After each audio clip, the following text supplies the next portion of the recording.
हरे कृष्णा। राधे राधे। आज आप लोग सुनने जा रहे हैं श्रीमद् भगवत गीता का 7वां अध्याय। इस अध्याय को पितृपक्ष में सुनने से अगर आप मन से इसका श्रेय अपने पूर्वजों को देना चाहते हैं तो शास्त्रों में कहा गया है कि इस अध्याय को सुनने का पूरा श्रेय आपके पितरों को जाता है और आपके पितरों को स्वर्गलोक की प्राप्ति होती है।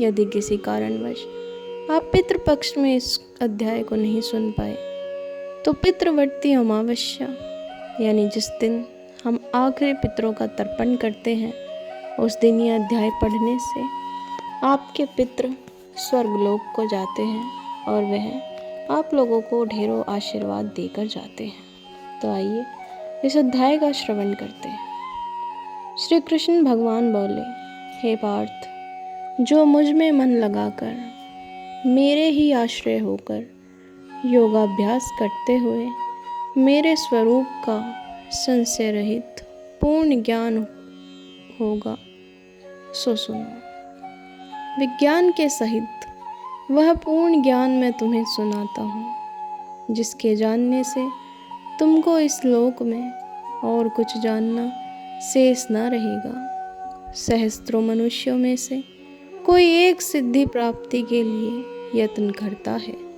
उन यत्न करने वाले सिद्धों में भी कोई बिरला ही मुझे ठीक जान पाता है। पृथ्वी, जल, अग्नि, वायु, आकाश, मन, बुद्धि और अहंकार, ये 8 प्रकार की मेरी प्रकृति है। इस प्रकृति को जड़ कहते हैं। इससे दूसरी प्रकृति चेतन है, जिसने संपूर्ण जगत को धारण किया है। इन्हीं प्रकृतियों में से सब प्राणी मात्र उत्पन्न होते हैं। ऐसा जानो, यह प्रकृतियां हमसे ही उत्पन्न हुई हैं। इस तरह सब जगत की उत्पत्ति और प्रलय का कारण मैं ही हूँ।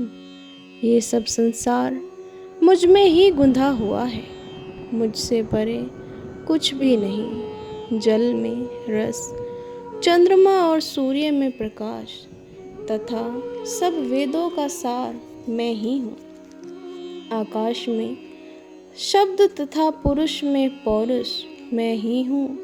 हे अर्जुन, पृथ्वी में सुगंध तथा अग्नि में तेज रूप तथा सब प्राणियों में जीवन और तपस्वियों का तप मैं ही हूँ। समस्त प्राणियों में सनातन बीज रूप मुझको ही जानना। बुद्धिमानों में बुद्धि रूप और तेजस्वियों में तेज रूप मैं ही हूँ। काम और प्राणियों में सनातन बीज रूप मुझको ही जानना।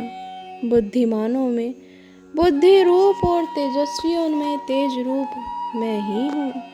हे अर्जुन, काम और रोग रहित बलवान पुरुषों में बल और पुरुषों में धर्म के विरुद्ध ना जाने वाला कर्म मैं ही हूँ।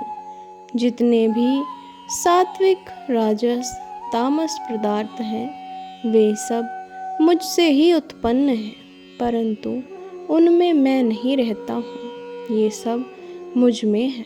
सत्व, रज, तम, इन 3 गुणों के प्रभाव से ये सारा जगत मोहित हो रहा है। इस कारण यह इससे परे मुझ अव्यय परमात्मा को नहीं जानता। यह मेरी गुणमयी और दिव्य माया अति दुष्कर है। जो मुझको अनन्य भाव से भजते हैं वे इस माया को पार कर जाते हैं। हे भरत श्रेष्ठ अर्जुन, 4 प्रकार के जीव मुझको भजते हैं। दुखिया, जिज्ञासु, ऐश्वर्य की कामना करने वाले और ज्ञानी, जिनमें मुझे सदा एकाग्र चित्त और केवल मेरी भक्ति करने वाले ज्ञानी पुरुष श्रेष्ठ लगते हैं, क्योंकि मैं ज्ञानी को अत्यंत प्रिय हूँ और वह मुझको प्रिय है। यद्यपि ये सभी भक्त श्रेष्ठ हैं, तथापि ज्ञानी तो मेरी आत्मा ही है, क्योंकि वह मुझ में ही मन लगाकर मुझको ही सर्वोत्तम गति मानकर मेरा ही आश्रय ग्रहण करता है। वह ज्ञानी अनेक जन्मों के बाद मुझे पा लेता है। ऐसा महात्मा अति दुर्लभ है जो सब जगत को वासुदेव में समझे। हे अर्जुन, जो भक्त श्रद्धा पूर्वक जिस जिस देवता का पूजन करना चाहते हैं, उन पुरुषों की उस श्रद्धा को मैं दृढ़ कर देता हूँ।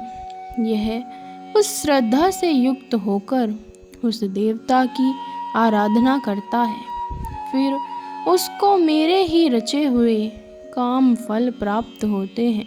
परंतु उन अल्प बुद्धि वालों का फल नाशवान है। देवताओं की आराधना करने वाले देवताओं को मिलते हैं। मेरे अवयव अति उत्तम स्वरूप को न जानकर मन बुद्धि लोग मुझ अव्यक्ता को व्यक्त मानते हैं। मैं योग माया से आच्छित होने के कारण सबको नहीं दिखता हूँ।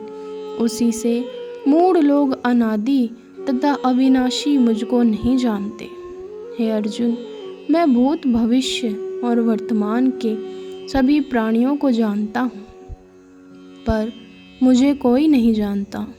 इच्छा और द्वेष से उत्पन्न होने वाले सुख दुख आदि द्वंद्वों के मोह से जगत के सभी प्राणी भ्रम में फंस जाते हैं। जिन पुण्यात्माओं के पाप नष्ट हो गए हैं, वह पुरुष द्वंद्व मोह से छूटकर दृढ़ निश्चय करके मेरी भक्ति करते हैं। जो आश्रय लेकर जीवन मरण से दूर करने के अर्थ प्रयत्न करते हैं, वे पुरुष ब्रह्म आत्मज्ञान और संपूर्ण कर्म को जानते हैं। जो अधिभूत अधिदेव और अधियज्ञ इस सब में व्यापक मुझे जानते हैं, वे समाधि निष्ठ पुरुष मरण काल में भी मुझको प्राप्त होते हैं।